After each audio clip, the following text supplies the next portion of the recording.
when I started to speak English, that's all I wanted to do is just like speak English. And then I wanted to have like all the cool toys and stuff and just be like everybody else. And I would call like my cousins and all. It wasn't like intentional, but we're like, oh, like why can't we have things like the normal people, right? And so we would say like the normal people, like talking about like the white kids or like the wealthier kids, like, oh, they're normal because they go out to eat with their families or TV or whatever. Like I want to be like the normal people. Welcome to episode 4 of the Multiracialverse Podcast. I'm your host, Antonio Fernandez. Today, we're delving into the extraordinary journey of the fabulous couple behind Mis Tacones, a one-of-a-kind vegan restaurant in Portland, co-founded by Carlos Reynoso and Polo Ebren Banuelos. Carlos and Polo, two queer Chicanx pioneers, relocated from Los Angeles to Portland, seeking connection and community.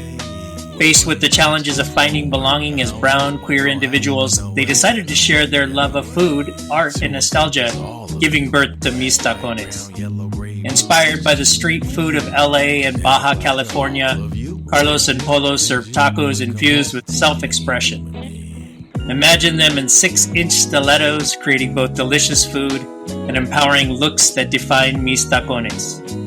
Despite pandemic hurdles, Mis Tacones continue to unite people through pop-up ventures, from private dinners to sunny markets and glittering queer dance parties, aiming to create a welcoming space for everyone. In this episode, Carlos shares his journey as an immigrant born on the border, shaping his profound love for food, while Polo reflects on their connection to the California Central Valley, where their family worked tending to the food that's on most of our tables. They both also get vulnerable and share about how racism and having to hide their sexual identity negatively impacted their self-esteem while growing up. Join me in this inspiring conversation and fall in love with mis amores, Carlos and Polo, the creative, loving, and incredible minds behind Mis Tacones. Welcome to the Multiracialverse. Hello, hi, hey. Well, one box just won't work. I don't know, I know how, I know way.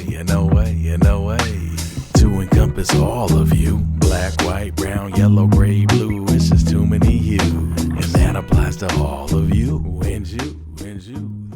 Carlos and Polo, welcome to the Multiracialverse. Hola. So honored to have you joining me today. Thank you. We're glad to be here. Yeah, definitely. Yeah. I love it when you say on your social media amores too. I love it. It's just, and let's get you situated with the audience. Let's hear your origin stories, where you're from, a little bit about your growing up. I was born in a very small town called Lindsay, California. But I grew up in a also small town, like not too far from there, called Porterville. I'm first generation. My family's have a huge family, and everybody's from Mexico. My dad is from Zacatecas. My mom is from Nayarit. Grandma from Guadalajara. So it's just families all over Mexico, where like some of the best cuisine is from. I just have to throw that in there. My family grew up around like agriculture. They worked the fields a lot when I was a kid. Just a lot of constant working, and just to kind of like try to have a good life here in the U.S. And so I quickly learned the importance of working and hustle, like constantly, 24/7. You need something, you want something. This is how you get it, and that mentality just kind of like stuck with me. Just like knowing where the food was coming from too was also like really, it was really cool to have that experience. And did you have a big family? I did have a really big family. My mom she's one of 8 siblings, and all of my uncles, my aunts, like had a bunch of kids. So I had a ton of cousins growing up. Our family was just like massive, like family get-togethers, like was wild. Yeah, we're just like really loud and rowdy. Did you have siblings too? Yeah, I have an older brother and older sister. I'm the youngest. And Carlos, how about yourself? three things that kind of molded me. The first one is being born in La Frontera, right? Like in Mexicali, which is Mexico, but it's growing up like in La Frontera to the U.S. in California, right? The second one is the women in my family, the matriarchs. And I say that because you mentioned in Instagram, we say, hola, amores. So when we first started the Instagram, I literally was making content for mis tias, for my mom and mis primas, right? The women in my family who love novelas and kind of just stuff that I know they would like and they would find funny. So I feel like that's where that came from. Like, hola, amores. Like, that came from like me having a conversation with the women in my family, because we have a lot of really strong, beautiful, the women in my family. I love them a lot. And the third thing is just my family in general, right? Like the women, the matriarchs, growing up or being born in Mexicali, and that's my family, and going back and forth from Los Angeles to that part of Mexico, And the third one was just my extended family, like I mentioned offline. I didn't grow up. I had a really good childhood. Didn't grow up super like wealthy, right? Like grew up in a pretty traditional Mexican household, working class. My dad was a carpenter. My mom would kind of she would babysit kids. She would do odd jobs to get to provide us a good life, right? I can't say we grew up super like financially rich, but we grew up really rich because we had a lot of there was a lot of warmth and love in my household. And like I said, that's like one of the treasures that I hold, right? Like that's like having that warmth was kind of like what will forever carry with me, and I'm grateful that I had that right through my family. My background's in art. Studied art in school. I guess like to balance myself out, I do advocacy work. I've done a lot of community organizing, advocacy work, and then also art. And they kind of sometimes they fuse. So tell me about your household growing up, traditions, and where did they change at all over the years? Say, for instance, well, let's start with Carlos because he came from Mexicali. Was there a change in the culture when you moved to the United States?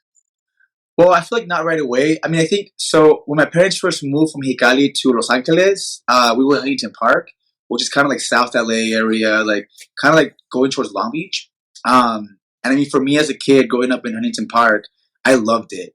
I guess like some people would say that it's like a more like, I mean, I guess now, but in the 80s and 90s, it didn't feel like that to me, right? It was a very black and brown community.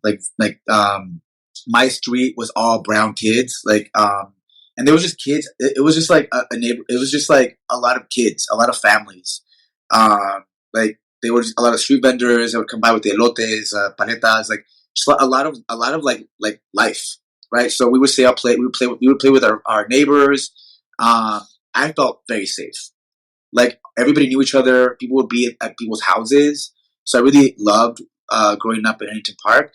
And I don't think there was much of a shift because like it was almost like it was like, yes, we're in the US, yes, we're in Los Angeles, but I feel like the vibe in Huntington Park to me felt very similar to when I went back to Mexicali, because it was a bunch of brown people hanging out, we're at each other's houses. I mean, the difference was that like we had like Cubanos, we had Salvadoreños, we had like people from Honduras, like there was all like different, it was like all different cultures. And in Mexicali, obviously it was, it was mostly Mexican, but the vibe was, it just seemed the same to me. When I was about 8, almost 10, my parents bought a house in Whittier. So when we moved to Whittier, that's when shit changed. When shit hit the fan. When we moved to Whittier, and I'm grateful that my parents were able to become homeowners, right? Like it was a huge accomplishment for my dad, because my dad, that American dream meant a lot to him because he grew up in immense poverty as a kid. But I feel like when that happened in like the mid 90s, that's when my parents that's when I started to feel like becoming like more Americanized. And I feel like my older sister Carla suffered a lot during that time. And you growing up as a child, what were your aspirations? Did you have aspirations to do art or? Well, I wanted to work in movies. I remember when I was a kid, my dad and I would watch movie Magic. I forget what it was on, but I love like special effects makeup. I like I would like watching the people make the big models, like the big, like the dinosaurs from Jurassic Park. Like I wanted to tell stories and work in movies. That's like art. Yeah, yeah. And how about you, Polo? You see, we talked a little bit. You grew up in a different community, in a sense, from Los Angeles. It's the size of Los Angeles, where it's just yeah. So tell us about your household growing up. I mean, my household was it was always my mom, my sister, my brother, and myself. Just kind of growing up. This is a very low income household. Like my mom was on Section 8 for like most of my like life as a kid. You know, we still had like some really like special traditions and stuff that, you know, just kind of like carried on over from my mom immigrating to the US. And then just kind of like starting to build like new traditions and stuff. But like one thing was always like, you know, family time. We're always hanging out with like one of my aunts and like all of my cousins, or my uncle and all of my cousins. Porterville is it's in Central California, so it's surrounded by agriculture. Like as soon as you're like on the highway, all you see is like orange fields and like lemons, and you see like grapes and just, you know, pistachios, so many things, strawberry fields, and the majority of the people that are working there are just, you know, they're similar to us. You know, they're also like family, and a lot of them are family. Like I didn't grow up in like that big like city and stuff, and then it almost has a feeling where it almost kind of feels, well, at least the east side of Porterville, it almost feels like a bordering town, because like everybody's Mexican. There's like, you know, roosters and chickens running around like everywhere. You know, people have their horses, their donkeys, and there's even a Pemex gas station there. I was like, how did that impact your idea of what you wanted to be when you grew up, when you were younger, like seeing, you know, agriculture everywhere? Well, one thing that was special for me was to see where the food came from. And just kind of like getting to know that, and that's before I even like knew that I actually wanted to be a cook. But like I spent a lot of time at, you know, some of my like my aunt and my uncle's house and stuff, and they had a ton of trees and stuff in the backyard. So like they would make us do chores, like me and my cousins, and we would do chores, and like part of it would be like water the trees or prune some of the trees. And I got really excited a few times when I noticed, like, after watering the trees or pruning them, like the next time when it was like the harvest, like the lemons were massive, the oranges were just like so plentiful, like tangerines, and everything was just like, there was just so much abundance, and it all just came from like how much love that we had to put into to like the work that we were doing. I think all of that just kind of like maybe like subconsciously just kind of like played into it. Because I mean, when I was a kid, I wanted to be like in music. I wanted to be a musician. I wanted to be a singer. You know, Bo's an amazing singer. But yeah. But I mean, also like I loved being around, you know, art and just kind of like just really like creative people. A lot of my family were also like musicians, and so I think I really wanted to be a musician when I was a kid. But then also like my mom worked in kitchens, and like, you know, some of my tias worked in kitchens. Out of all of their various jobs, certain things kind of like stuck with me. Like my mom couldn't afford a babysitter, so it's like, all right, you're coming with me to work. So I would just kind of sit in the dining room of the restaurant, just playing with my toys. You know, she'll bring me like a plate of rice and beans and some like enchiladas. And just kind of like seeing her just kind of like move around the restaurant, just kind of like cooking. But I think the most important thing was like when I had to like leave my hometown after like being a teenager. When I like left, that's when I went through this whole like self-discovery phase, and just kind of like took it by storm pretty much. And it was wild. I didn't want to say like no to anything. I wanted to experience as much as possible.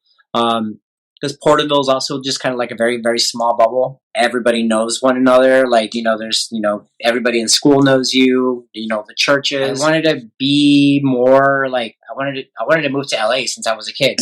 What was your family's attitudes like towards, or their thoughts about like when you went to school. I think it's a little bit different because there definitely are, like, especially in California, areas where it's mostly Latinx, Hispanic individuals. So was there ever any pressure, because there is also sometimes that cross-cultural pressure of, oh, we have to blend in, and things like that. Did you experience that in the culture, in the areas where you were growing up? I experienced it, not at home. I experienced it definitely personally, like when I started to go to school, when everything was different, and all of the kids weren't like my cousins, and they weren't like the people that I was used to. That's so I kind of had like an internalized pressure to just kind of fit in a little bit more. Like these kids were like wearing like, new clothes, and they had the cool shoes and the cool backpacks and stuff. I didn't have any of that. My family couldn't afford any of that. We just kind of made do with what we had. But even then, we're always just kind of like trying to fit in, and like experiencing like racism when you're a kid and you don't really like expect it. You don't really know what's going on, because I'm very aware that I'm güerito, I'm very white passing. But for not being able to speak any English and just getting teased and just getting made fun of for not speaking English, it has its effect, even though we were normal, we were very, very normal, but like within our own experiences, it didn't feel that way. So there was definitely a lot of pressure to try to fit in as much as we can. Yeah. Thank you, Carlos.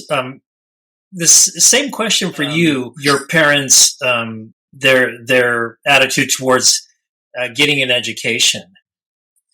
Well, you don't say what you thought. I'm not white passing at all. So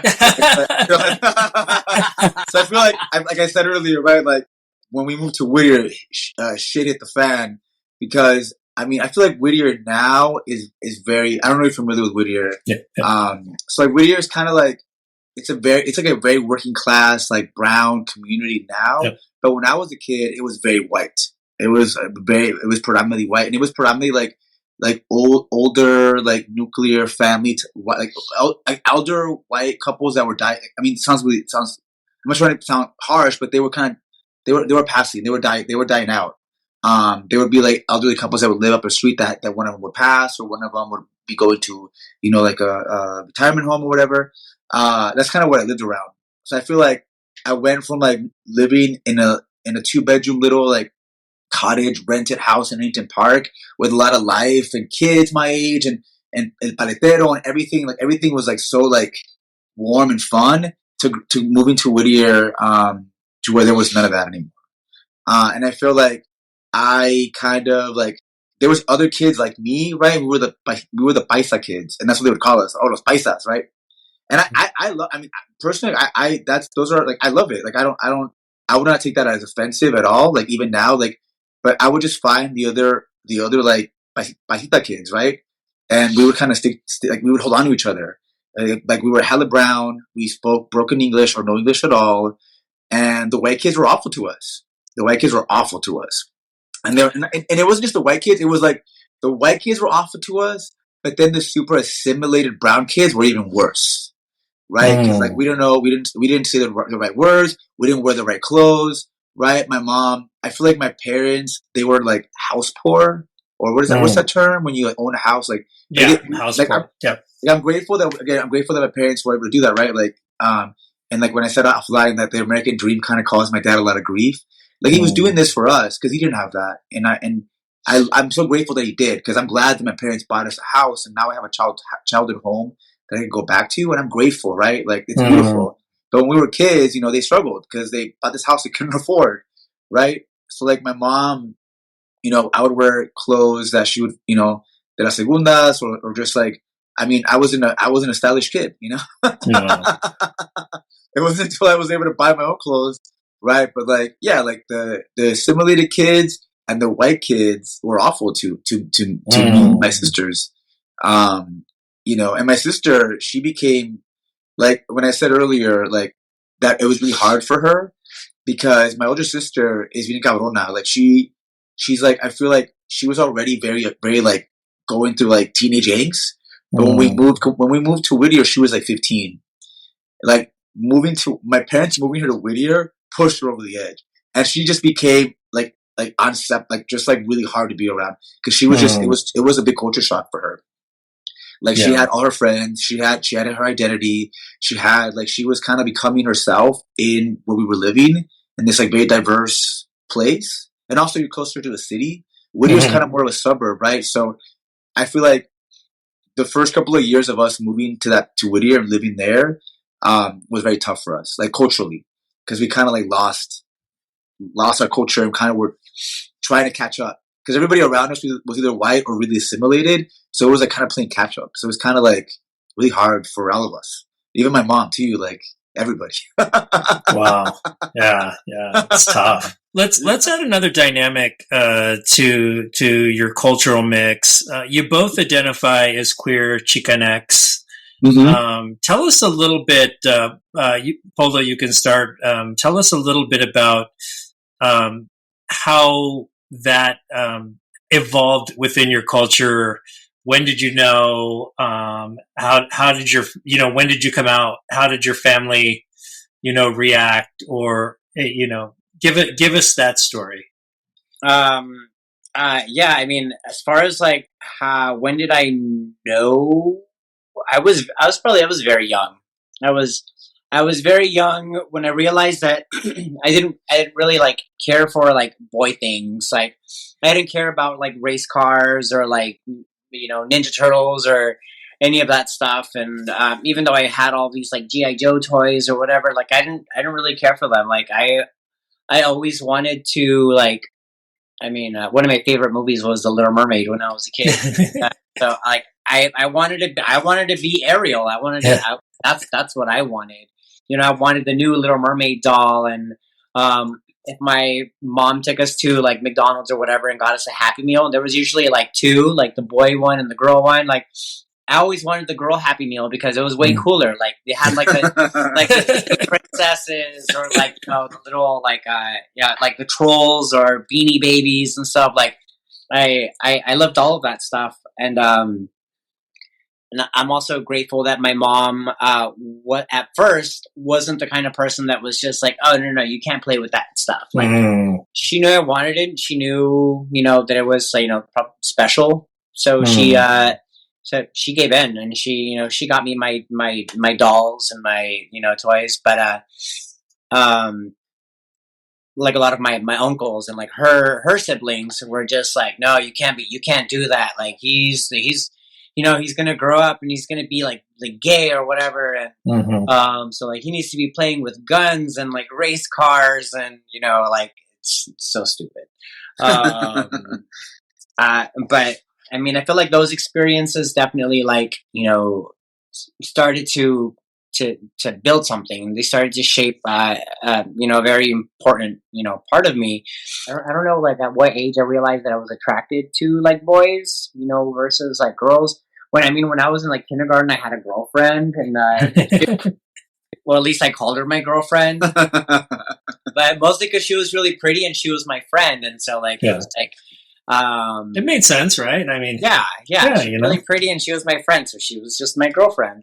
But I think it was definitely like early on, maybe like around like elementary school, like 3rd, 4th grade.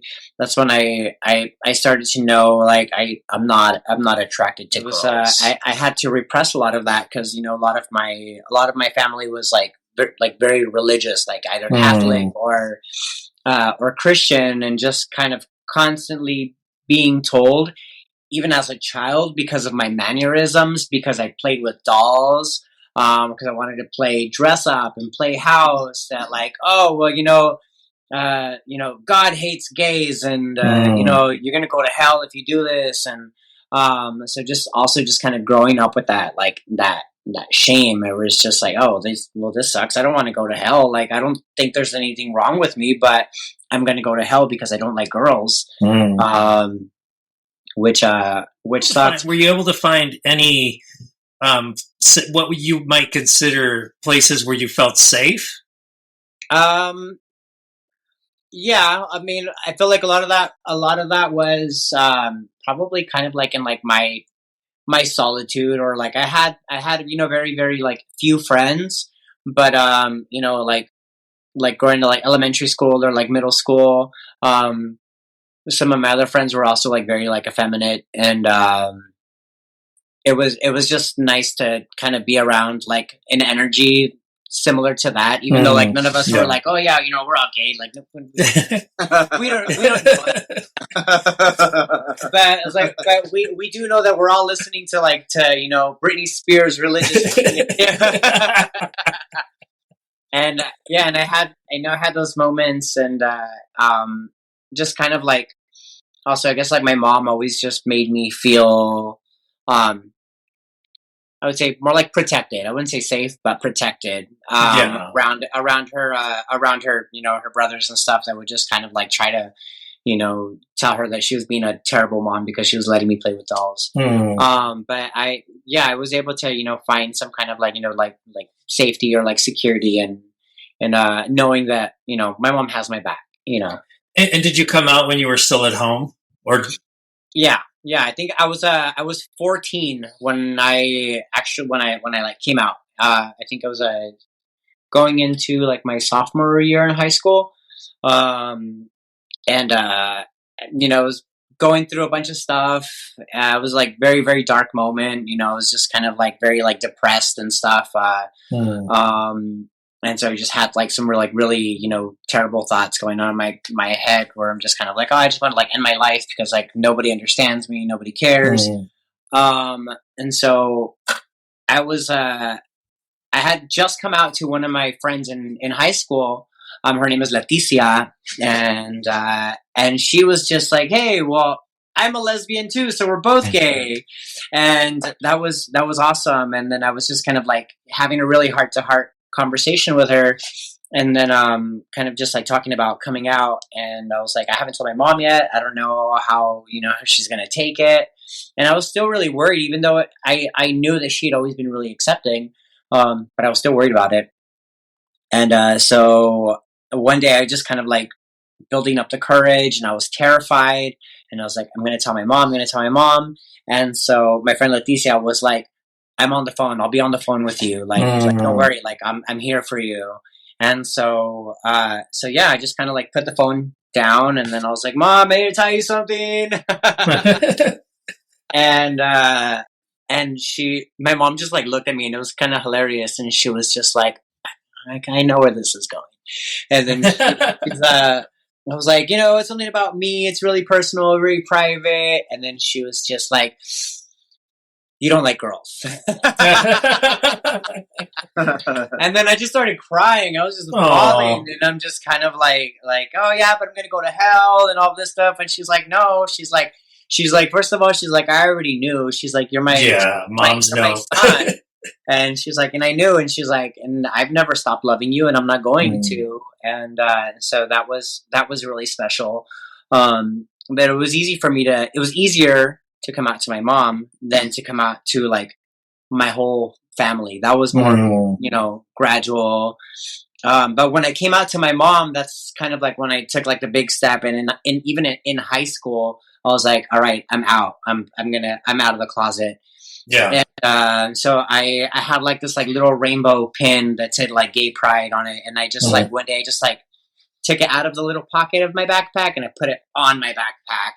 And I'm just like walking around with it, and like, it was it was a moment. It was a moment. Yeah. That's awesome. Yeah. And Carlos, your turn.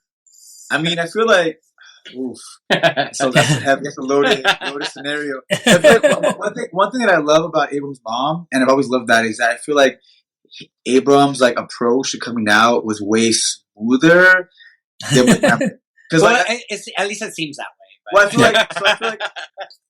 like for me, like, again, like I love my family, right? Like I say that a lot, but I feel like when you love something, there's always the good and there's always the bad, right? Like you gotta take it all. You take the good and the bad, right? So I feel like my family is really old school. super, super old school, right? A lot of the men in my family are like machismo to the max, right? A lot of machismo, like just like in my family, there's never been everything's black and white. Like the men are like bien machista, and the women are just hyper feminine, and like that's just the way it's always been. Still, for the most part, right? Like for the longest time, I felt like I was the only like the only queer in the family, right? And others came out of the woodworks, right? Like, but I feel like for me, like also too, like it's worth mentioning that my mom, when I was a kid, my mom was a social work. She did social work also in Mexico, in Mexicali, and then in LA, she worked for Planned Parenthood and did a lot of work around women with HIV. So she worked in the HIV field in the 90s, right? Late 90s, early 2000s. So she worked around people that she knew that had died of AIDS, and a lot of them were queer and gay men, right? And trans sex workers, right? Like, so she saw that. So my mom did not make coming out for me easy at all. My mom is es una mujer muy dura, right? Like she's very harsh, she's very stern, right? She shaped me into a very responsible, strong human being. Like I'm very strong because of her. And I could handle a lot of things because of her. But in her harshness, she kind of like lost that like gentleness a little bit around this issue, around this thing in my life, right? Because I feel like when I came out to her, she was harsh. It was tough. It wasn't easy. It was very hard. And she made it hard for me for a long time. And because of my family being, homophobic, my dad never, like my dad in our household, like homophobia and like cruel things didn't really get thrown around a lot. They would sometimes, but not a lot. They would get thrown around a lot when I'd go to like my extended family, right? When I'd go back to Mexico, when I'd go to whatever, like it would just get thrown around like nothing. Like just homophobia, this and that. So for me to even feel like I felt safe or to even come out in high school was not an option for me. Like it was not an option for me at all. Like to the point where I kind of hate saying this and it sounds horrible, but I feel like my mom probably would have made my life a living hell if I would have come out to her in high school. And I think it was not so much because I know now, I mean, I'm almost 40 years old, right? This is over 20 years ago. Oh my God, mask it. Over 20, yeah, like a long time ago. I'm dating myself. But this is a long ass time ago. So I feel like it was just, ignorance, not knowing, fear, right? Like, so you love somebody so much that like this thing, my mom no sabía, she didn't know. She was ignorant, no sabía. Like now things are different. But I feel like for me, like to answer your question, like it was hard. It was tough, right? In high school for me, like I feel like when people meet me, I'm assuming this, I may be wrong. But when people meet me, they think that I'm this like mask presenting person, but it's because of trauma. Like I know I have a lot of primos and a lot of cousins that I love, that are my guy cousins, and I know how to be around men because I learned how to be that for protection. I didn't want to be soft spoken. I didn't want to be effeminate because I was terrified of being targeted because it's scary, right? So I learned how to pass as much as I could for my survival to be safe. Yeah. And I did that for many years. And I wasn't out in high school. In college, I had a girlfriend, right? Like I had a girlfriend, for a while. So like it took me a while for me to be comfortable. And I knew I was gay very young. Mm-hmm. I knew that I was gay. I knew from a very young age. But I think it was like very painful, and I was very closeted for a very long time. And it wasn't until my mom literally beat it out of me when I was like 21. I think I was 21, 22. And I wasn't even living at home anymore. I had already left the house. And for a long time, I feel like my mom and I's relationship was kind of like we were estranged from each other. So I would never come home. I would avoid her.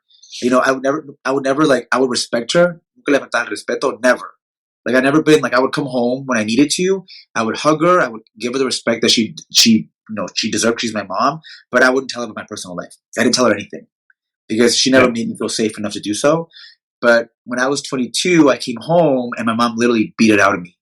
And she did it in a very it was her way of being like trying to be, I don't know what she was trying to do, but maybe she was trying to be compassionate. I don't know, but she kind of cornered me and like asked me like, are you this? Are you gay? Are you eres homosexual? And then like she literally because she had the background of being a social worker, she kind of did like an intake. like if I was in a shelter. She's like, so have you done this? Are you top or bottom? Have you used condoms? Have you done this? And then she asked, are you transgender? Like instead of being like, and again, this is how it went down. And I say it, knowing that I love my mom, right? But that's just how she felt safe approaching the matter, I guess. Right? Instead of being like, Nico, I love you, whatever, you're my son, I love you how you are. Like her way was like, well, you have to be safe. You could die. And this person that I knew died of AIDS. And like she like threw a bunch of fear at me.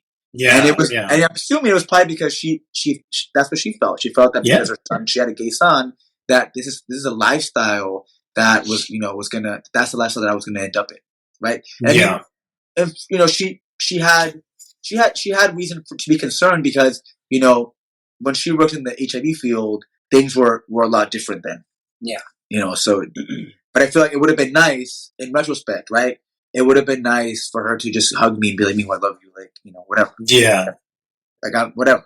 But I feel like that it took a couple more years after that for her to finally, for us to have that relationship. And we do now. And we most definitely do now. If somebody who is still struggling with coming out, and they don't know what to do, what words of wisdom would you give them? It gets better. Yeah, it gets better. I feel like, I think that like, well, you said you talked about like safety with friends that, when you're young. I think that's really important too. Yeah. But I mean, I know not a lot of people have that. Yeah, I mean, it's just kind of like important to know. It's like it's okay to be yourself and just to try to be your most authentic self. I mean, it's easier said than done because in a lot of places, depending on where you are, that can be very dangerous. And then it's just like your life becomes survival if you don't have the means to like get out of that situation and stuff. But I know like for me, what I've done, at least in the past, 20 years, a lot of it was definitely just kind of like really, really exploring like who I am as a person, really exploring my identity and what that actually means. Like, what is it like to be a first generation, Mexican American, and to be gay, to be queer? Like, there used to be this party called Mustache Mondays in LA that they had at different locations, but I experienced it at this bar called La Cita, and it was it was a very, very queer party, queer centered party, and I remember just kind of like being in the back in the patio, and I was probably like 22 at this time, and just kind of like seeing this cholo looking dude. He's just kind of like tall. He had like tattoos on his head, tattoos on his eyebrows, like looked like fierce. He looked like he was gonna he can beat anybody up. But when I saw him, like from the neck down, he was wearing this like beautiful like skin tight lace dress. And it was just so many different things going in my mind at the same time. One, this person's out in public looking like this and not afraid and looks very comfortable. They look very, very, very proud. And that to me was so inspirational. And like I carried that image with me. Like they were wearing like tall stilettos and just kind of like owning the room. Like you can tell they just like their presence just kind of like demanded this like respect and attention. And I think that was very important for me to have experienced that, because it made me question a lot about myself and just kind of like like my style and like my identity. Because seeing him, I almost kind of felt like there's a part of me that I feel like that was a part of me, like that was a huge part of me, but I didn't know how to articulate it or to express it. And to see this person just kind of like openly doing this, and like it was very impactful. It helped me really explore who I was, and just kind of like seeing that like boys don't just have to wear boy clothes and girls don't have to wear girl clothes. It's just the fact that there was just like that line was completely blurred, and it was just it was just a person that was just like, it was powerful. It was very, very, very powerful for me to experience that. And so I just kind of like, I wanted to like model like my life with with that kind of like mindset where it's like, this person had such a huge impact on me like that. And I never even like met this person. I didn't go talk to this person at all. I never, shook hands or nothing. Don't know who they are to this day. Yeah. But I always wanted to like at least leave that kind of an impression, especially to like other like queer kids, queer youth and people that are just kind of trying to figure it out, just kind of like seeing somebody just like owning who they are and it just being so like loud and proud and beautiful was always like really, really special to me. So I'm just kind of like I wanted to like blend my cultures. Little by little, I started, just kind of challenging my ideals of like gender and like sexuality to the point where it's just like, like I definitely don't feel like I'm like a, like a masculine man or anything. Like somebody's like, hey man, like it almost kind of like, makes me feel uncomfortable.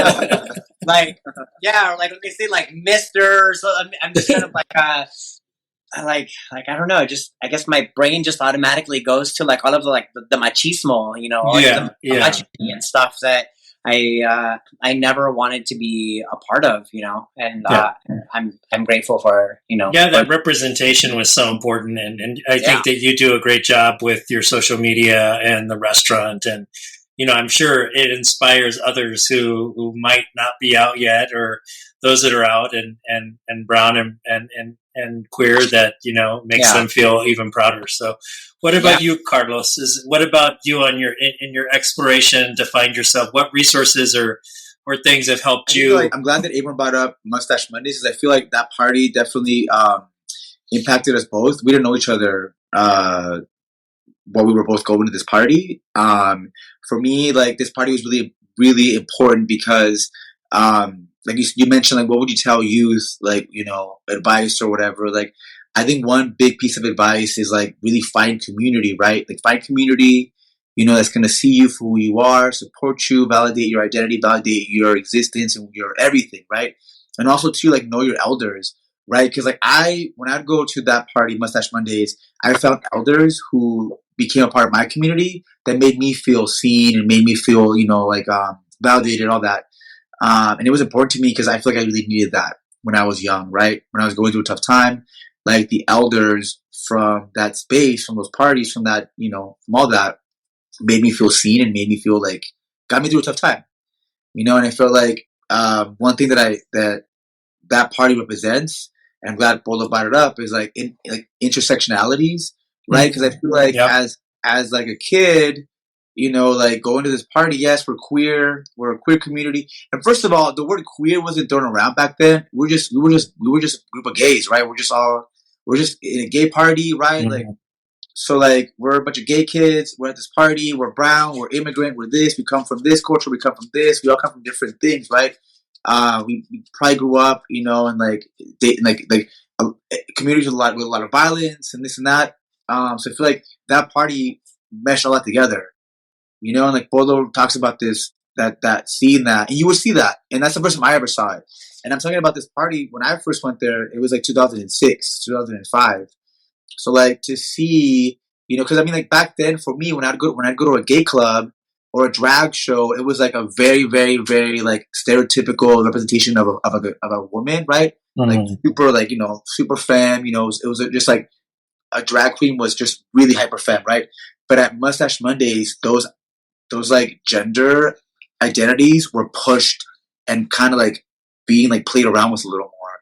And like, that's the first time I ever saw that. And like Polo says, like, it was kind of like, whoa, like, that's an option. Like, what? That's cool. Like, you have this person like walking around like with a cholo, right? Like, but he's wearing like these like spiked heels and like this like, like beautiful makeup and looks fucking amazing. And like, it's like a gender fuck. And you don't like, it's like as a kid that grew up in a household where like that was forbidden, right? Like, you don't do those things. There's no sound. To see that and to be like, hey, like, I can.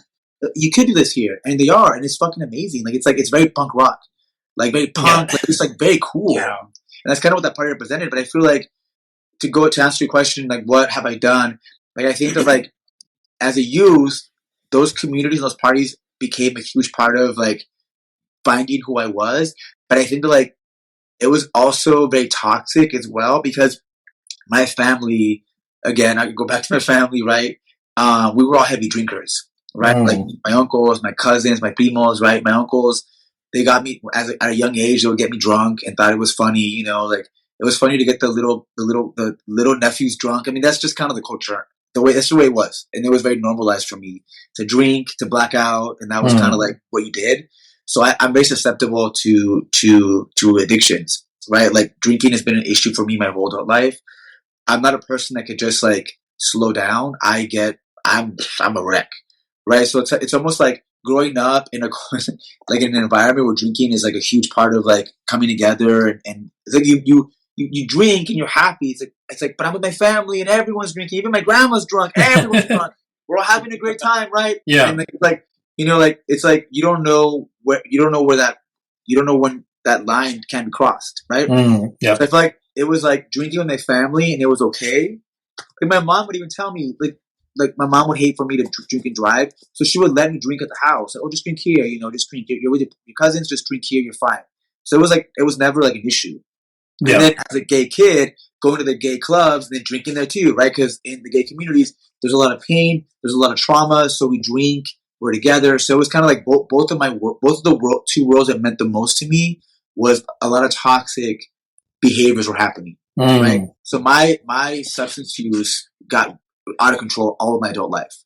I got really like I was an opportunistic drug user. So if I'm drunk, I'm taking any drug you give me. I don't give a fuck, whatever. I'm gonna be high as fuck.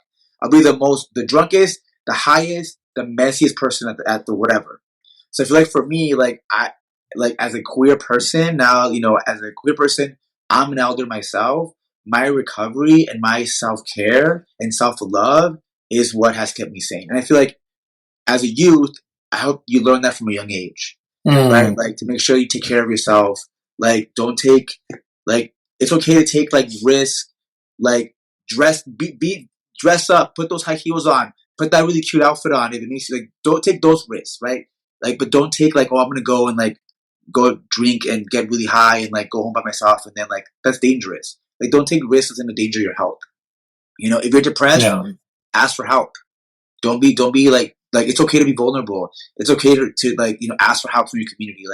Don't take it's okay to love yourself and to get into a healthy place. Thank you so much for sharing that. I loved all of that. The other dynamic is you're vegan also. I mean, that's one of the other, probably many other dynamics, but you're both vegan. And do you want to share kind of your quick, story about how you found veganism? And then we'll jump into how you met and got the restaurant, the journey to the restaurant. I'm gonna go first. I've been vegan longer.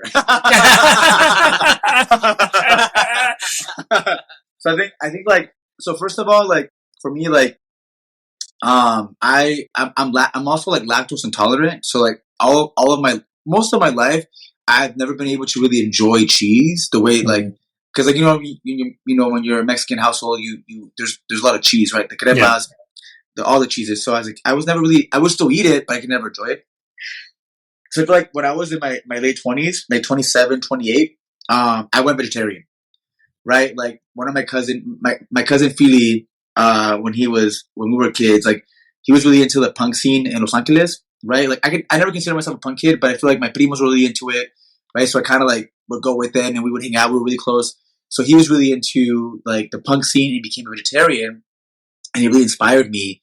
And he would tell me, he would educate me on all these different things. And I remember when he first went vegetarian, his mom we were doing Thanksgiving at his mom's house. And I feel my family, we would do Thanksgiving, but we would do tamales. We would do it was never there was rarely a turkey. It was we just get together and we'd eat. And there was still a lot of meat.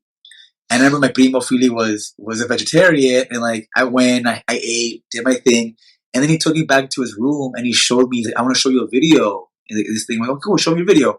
And it was the slaughtering of animals and how they do that I had never seen. I seen glimpses of it, but I never seen it the way he showed me, and it traumatized me. The way he set it up too was it was very traumatizing for me, right? So I was like, I feel like my primo inspired me from a younger age. And then in my late 20s, I just chose like, you know what? I'm not going to eat meat anymore. I don't want to do this anymore. And not eat, I think like going vegetarian was one thing. And then I was like, well, you know what? I don't even like cheese messes me up. I'm going to go full force. I'm going to just go vegan. And it was a very like impulsive thing. I'm like, you know what? I'm going to go vegan.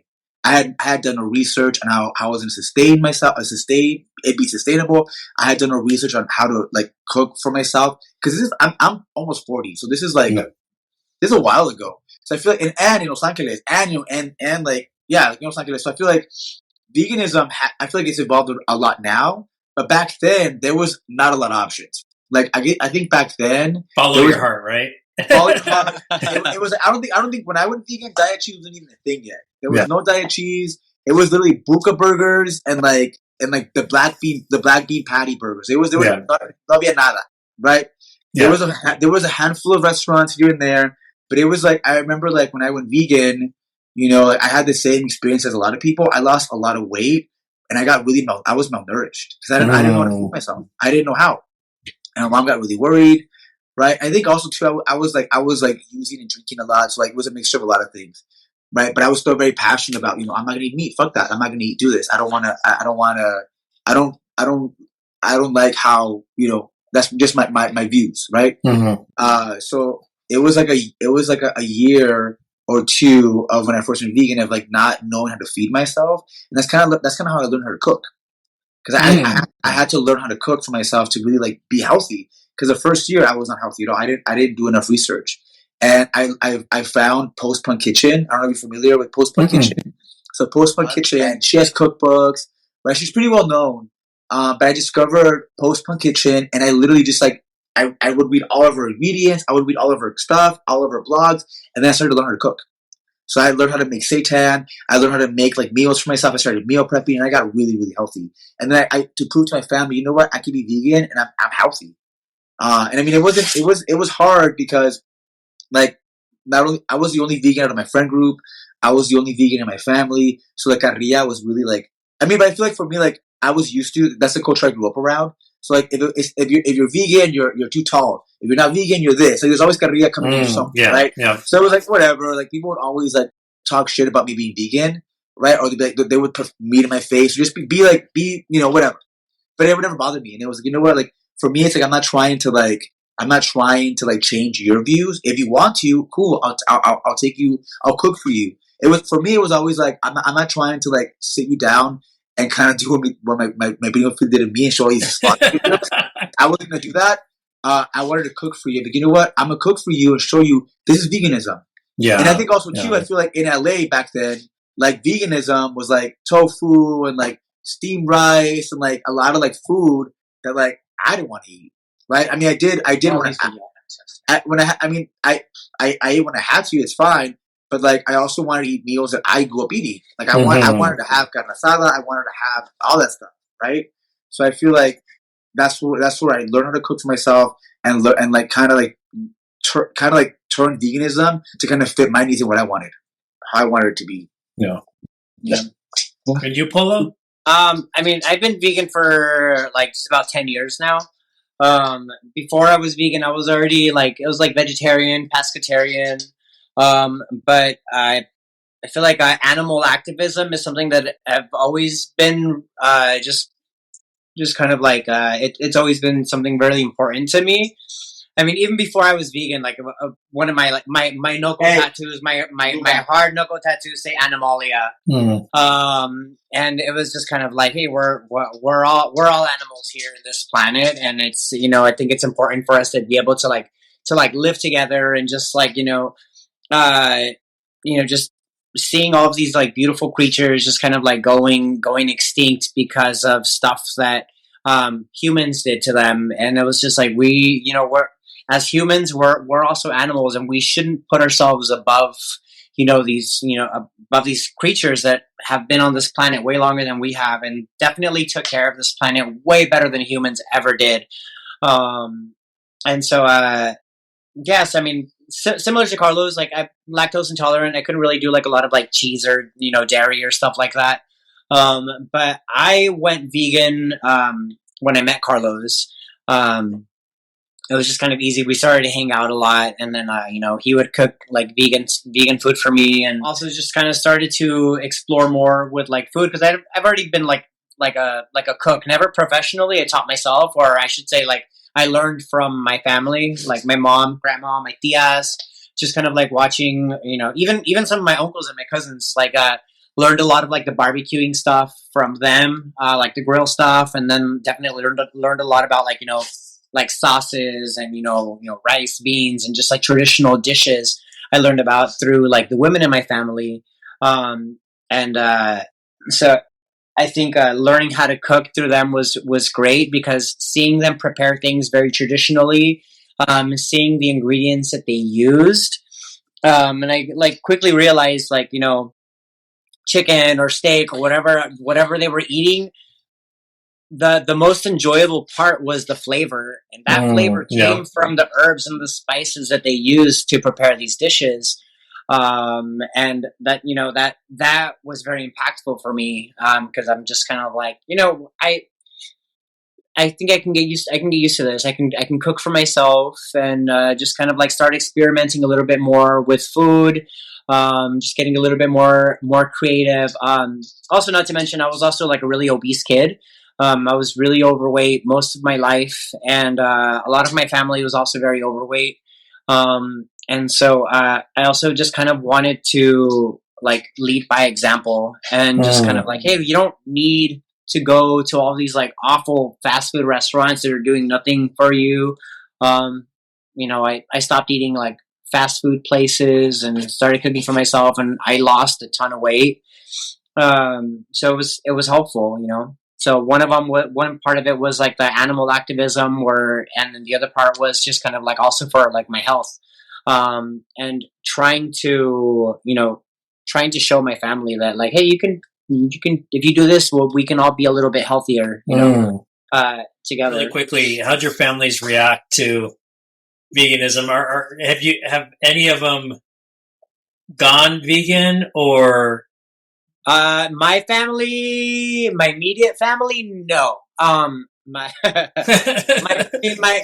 my brother laughed because like it was also like around like like mid, it was like early 2000s, like 2000s, 2010, 2011. I remember like wanting to like get a burger, and my only option was a black bean patty.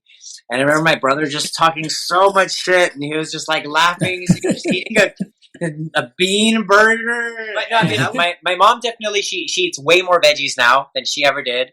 And like I see like some of my nieces also just kind of like toying around with like doing like little challenges on their own of like, I'm going to be vegan for 1 week, or I'm going to be vegetarian for a month, and like little baby steps like that. And I think I think it's special because like they obviously they see what we're doing over here too. They're like, hey, well, my uncle owns a vegan Mexican restaurant. It's great. Like the food is great. It's amazing. So like for them to just kind of like, tell their like friends and stuff, just how much it means to them. And just kind of like to be that, like that role model to them, and just kind of inspire them to, go vegan or just include more veggies into your diet, I also don't like shame anybody for anything. If they have, like, I understand.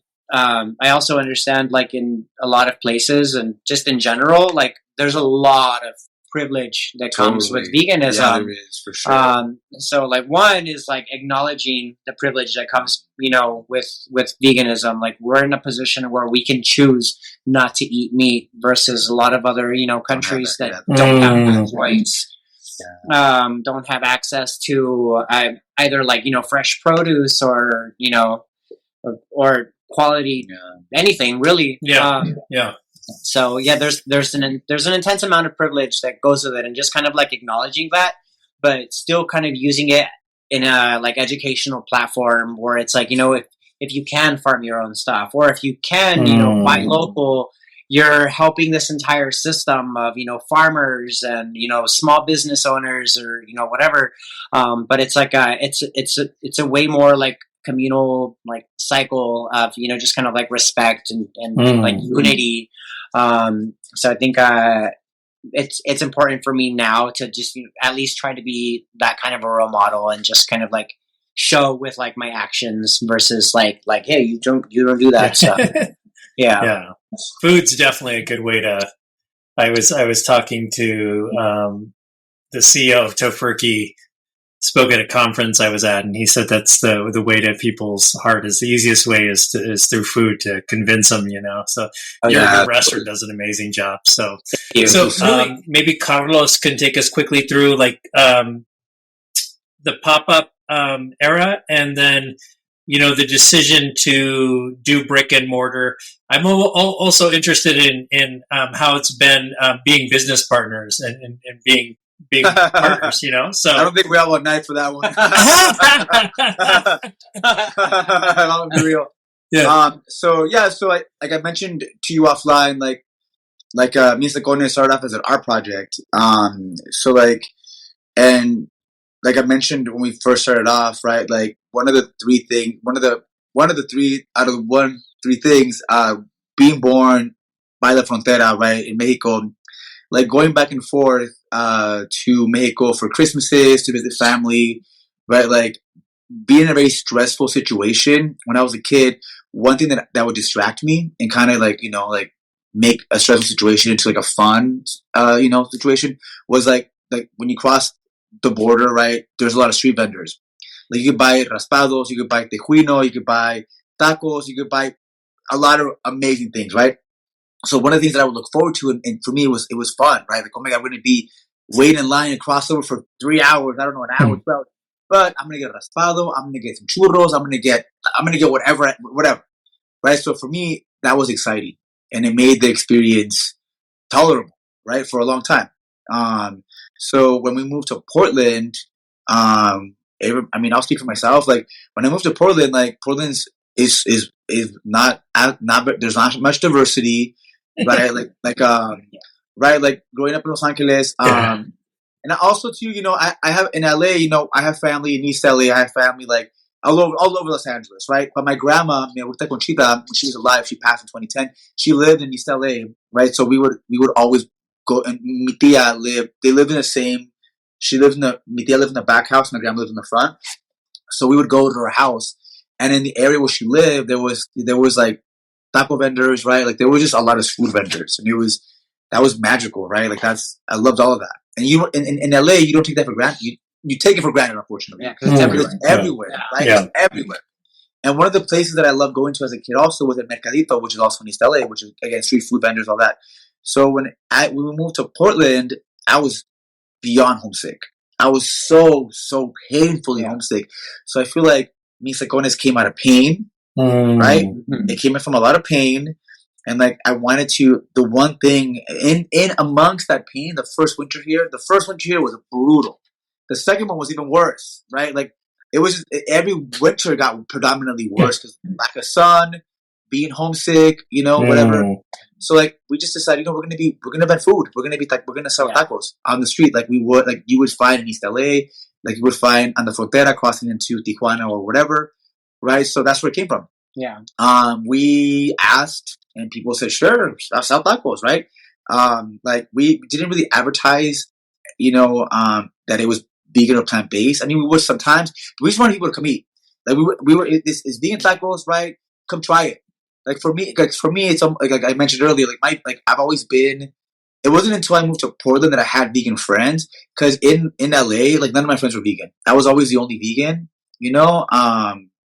And when I moved to Portland, I met vegan friends, and it was great.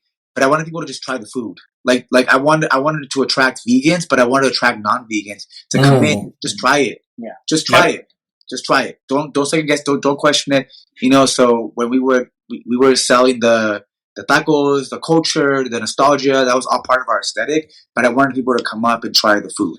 Yeah, I mean the pop-ups were definitely a journey. Yeah. And it's like when we started to do the pop-ups, like we didn't know. Honestly, we didn't know like anything. I've never, neither of us have ever like ran a business. We just knew that we had an idea and we had a vision, and we needed to make it happen. It wasn't even a question of like if we were gonna do this. It was like, we're gonna do this. How? I don't know. We'll figure it out. And so yeah, I mean, a lot of it came from, kind of like showing up to places and, finding community with other vegans. Say and yes to everything. Say yes. And also just kind of like not being afraid to ask. Like I learned, early on that it's important to, to make connections with people, the importance of like networking and stuff. And so like, meeting these businesses and, these people who had platform, where it was just like, hey, maybe I can do a pop-up here in your space. Would that be something you'd be interested in? And them saying yes. All right. We're excited. We hadn't even like begun to like, do research on like, permits or anything like that. We were just kind of like very DIY, where somebody said, yes, we can use their parking lot. So we're like, all right, cool. We'll get a table, we'll get the tortilla press, and we'll just start doing it. That's just how it was. And like gradually it was just like, oh, well, you guys need this, and it's just like everything was just like learning and building. And then the question was like, oh yeah, by the way, you guys need permits to do this, and this. And I was just like, really? You need permits to do this stuff? Like what? So, I mean, like the first like 2 years, we kind of like got away with just doing a lot of stuff like under the table. One, because we didn't know. And then like two, we didn't know. Yeah. and we were making friends with people who were just like, like fuck it, fuck the system. Like you're right. You want to do something and you're doing it, unlike some people who like, they have a dream or they have a vision or they have an idea and it just stays that way. Like it'll just always be that way. And it'll always be something like, oh, I wanted to do this one day. And I, neither Carlos and I wanted to just have that be that conversation. I wanted to do this. Yeah. So we did. And then, it just kind of kept growing and just kind of kept snowballing like upwards. Like, 1 year it was, we got excited and we're like, oh my God, we made like $300 today. And we were outside for like, almost 8 hours. And then just like, just little by little, just having people like, hey, these tacos are really, really great. And just kind of like our whole vibe was always just like very like do it yourself and very DIY. Very, very DIY. Yeah. And a lot of it just kind of played on our own like heartstrings with like nostalgia, things that made us happy, because I mean, even though like Carlos and I, we had very, very similar, like experiences, a lot of like Chicanos and like Latino, people have very, very similar, very relatable experiences. And that's one thing that we knew like right away, where it's just like, how would bring people in? Well, how would you bring your cousins to the party? How would you invite your family, your relatives? And so we kind of started going with that, where it's just kind of like just being able to genuinely be ourselves and relate to our community the best way that we knew how, which was just literally the most authentic way that we knew how. It was just like, this is how I am with my family, with my cousins. Yeah. And the community slowly started to feel like that, like they were like extended family. And just like year after year, seeing that build up and seeing some of our customers that showed up to like the first pop-ups ever, just continuously going to like every other pop-up that we were at. And that was so special. Yeah, so special. That's awesome. Yeah, they've been coming to our pop-ups for like now like close to 7, 8 years. I think one thing too is that Abram and I both grew up in like, I mean, we both have mentioned it in our own like storytelling of our identities and when you asked us, our upbringing, all that, like we're both really hardworking, right? Like my dad is both my mom and my dad are the most hardworking people I know. Like hustle. I grew up in an insane hustle like household, right? So Abram and I, like, I think like we always tend to romanticize our coming up with Mis Tacones, but it was a lot of work.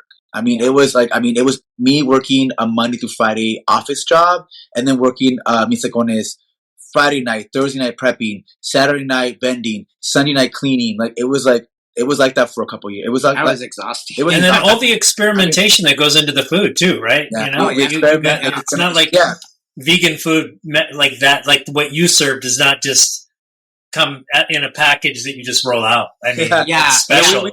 We make everything ourselves. Like the seitan that we make is Abram's recipe that he like they evolved and developed. Right? Like, I mean, it's been a lot of years of trial and error, of experimenting, of literally being obsessed with our passion for it, right?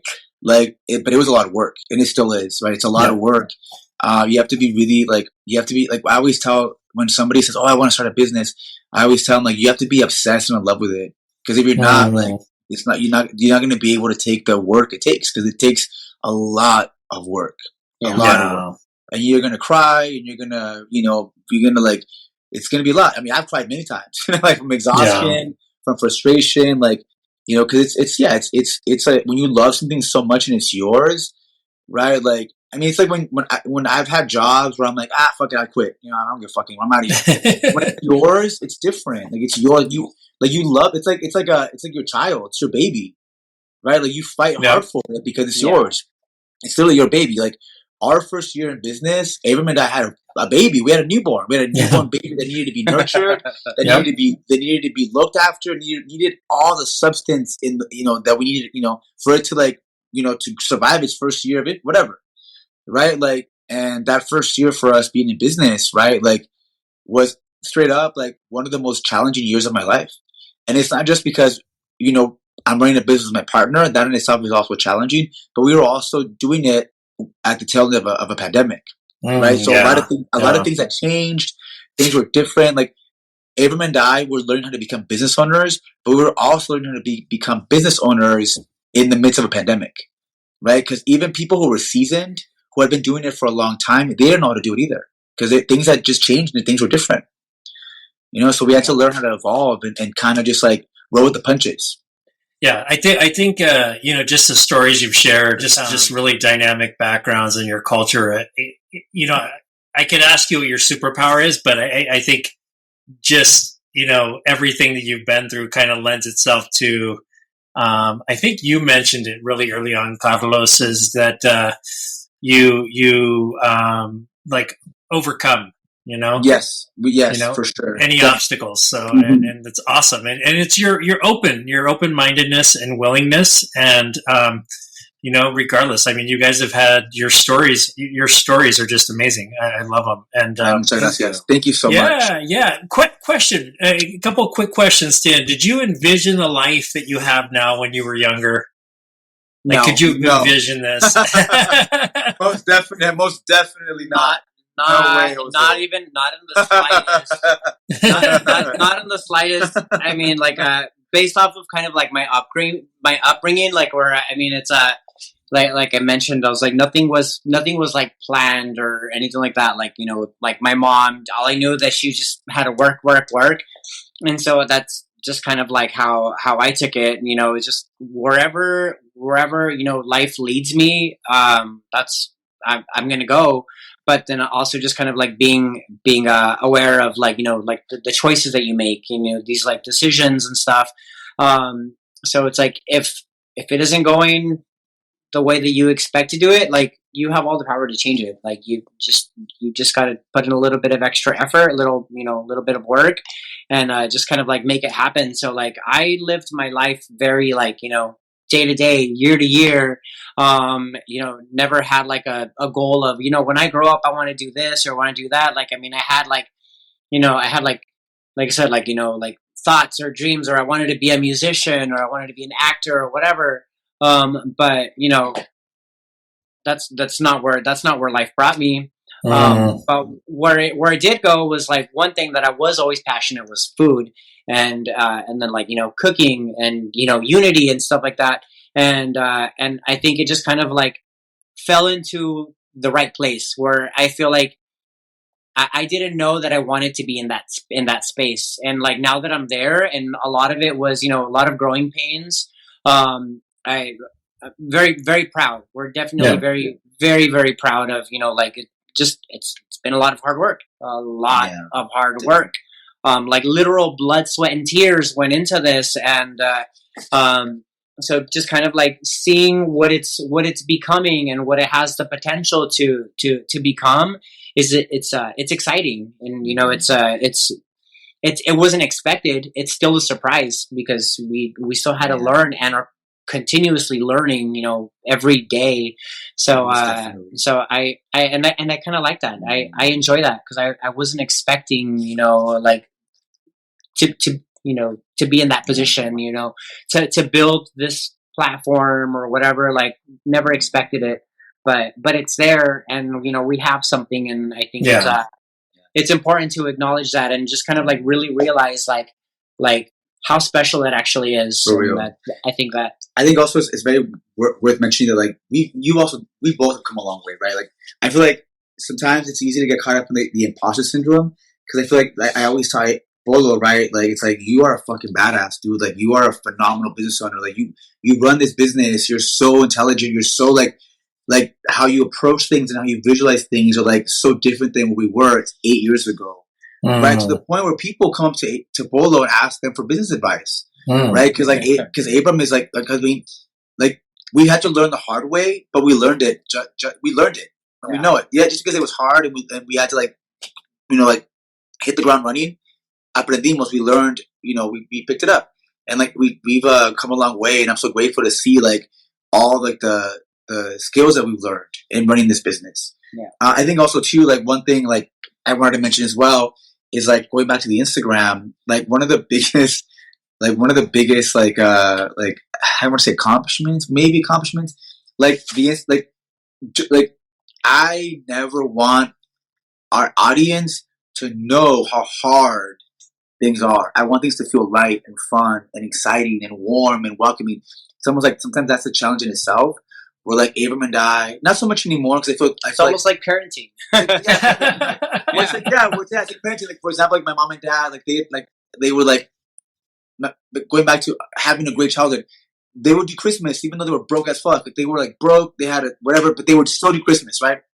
Like, with our Instagram, like, back the first year of business, when we were like we were just so overwhelmed, everything was so hard, right? Like, just running this business was so challenging. But on Instagram, we were happy. Hola, amores, like, come to the restaurant, we have this special, we would love to see you. Like, it's like, you have to make it all look effortless, and like, every day is the best day of your fucking life, like. Yeah. I think it's definitely. And then they'll see the real part on the Netflix documentary, right? Yeah,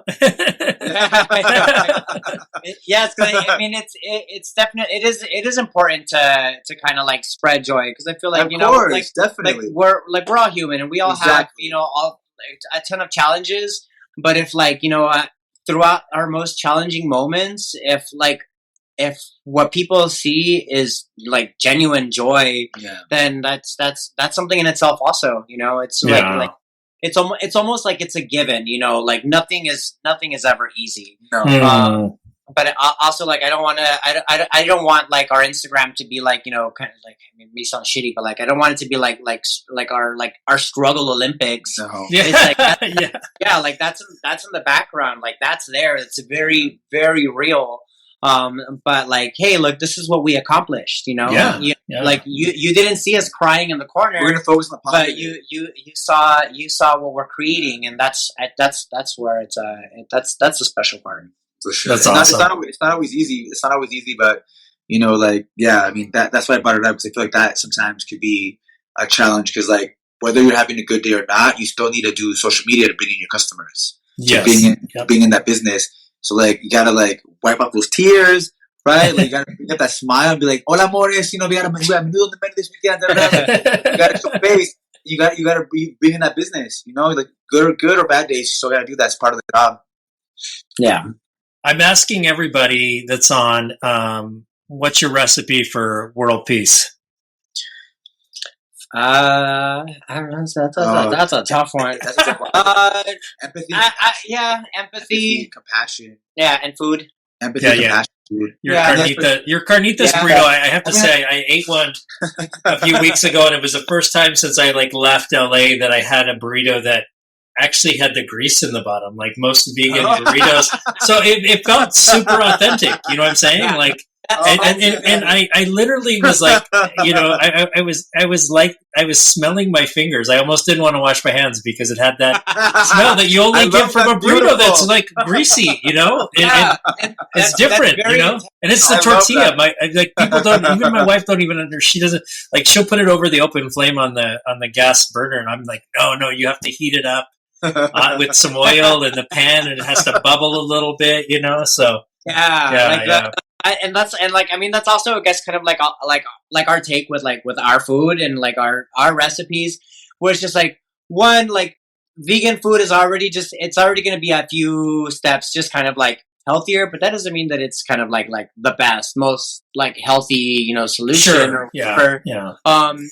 One thing that I really wanted was, like, I wanted that comfort food. I wanted that greasy burrito that I grew up eating, that I was just kind of like doing my little happy dance. Like, I wanted that fresh cup of horchata. Yes. That, just kind of like it needed those things. And so I'm just kind of the conchas. It's tough to find a vegan concha anywhere. Last time I had one was in LA. There was a pop-up that used to do it, like in Van Nuys off the off-ramp. I can't remember what the restaurant was that used to do them, but that's the first time I had one, and it's been a while. So you guys have it all.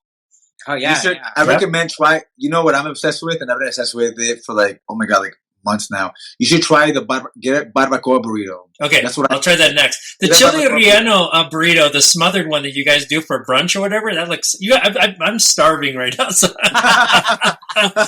Awesome. So where can people find you besides at the restaurant? Please feel free to plug whatever you'd like to plug, and I will also put information on our website, and I'll have a closing piece that I'll add on to this, but.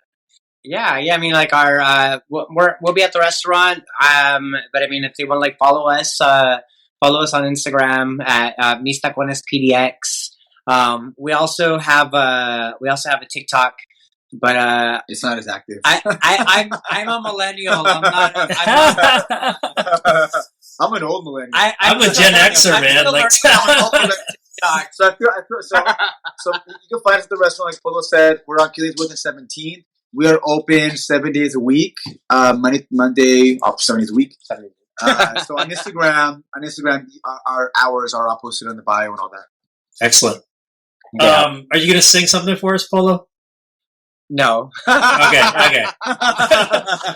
Carlos and Polo, this was fun. I was really nervous leading up to this. I think highly of you two. I haven't met you, but the energy of the restaurant, I can see where that comes from, and your restaurant actually carries your energy even when you're not there. So something to be super proud of, and all the work that you put in, and all the inspiration that you give individuals as you cross all these different lines of intersectionality, multiculturalism, and everything else. I really appreciate it, and I'm sure a lot of others do. So thank you very much for coming on.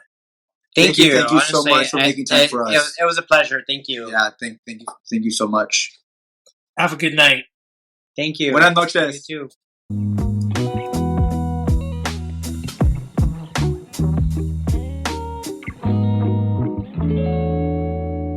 Thank you for joining us for the Multiracialverse Podcast. My name is Antonio Fernandez. You can find this podcast on Apple Podcast and Spotify. Huge shout out to my friend Johannes Skoda for mixing and creating the intro music, and DJ Kazam for the track.